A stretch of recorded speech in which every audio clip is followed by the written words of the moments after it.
अनिल आणि सुनील यांच्यात जमिनीचा वाद आहे. खालच्या कोर्टांनी अनिलच्या विरोधात निकाल दिला. त्या निकालावर नाराज होऊन अनिलने अपील दाखल केले. दावा हा एक प्रकारचा प्रवासच आहे. ट्रायल कोर्ट हा त्या प्रवासाचा पहिला टप्पा आहे.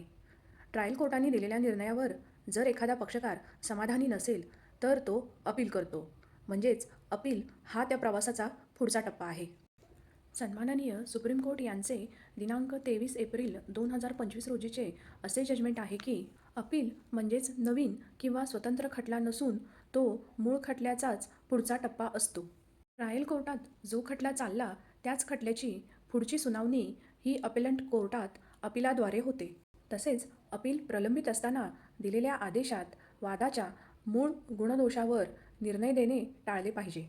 अंतिम निर्णय हा अपिलाच्या अंतिम सुनावणीच्या वेळीच घ्यावा.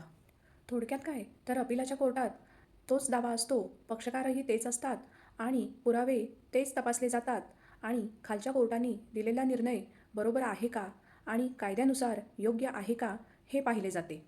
आता हा प्रवास थांबवायचा असेल तर यावर उपाय काय?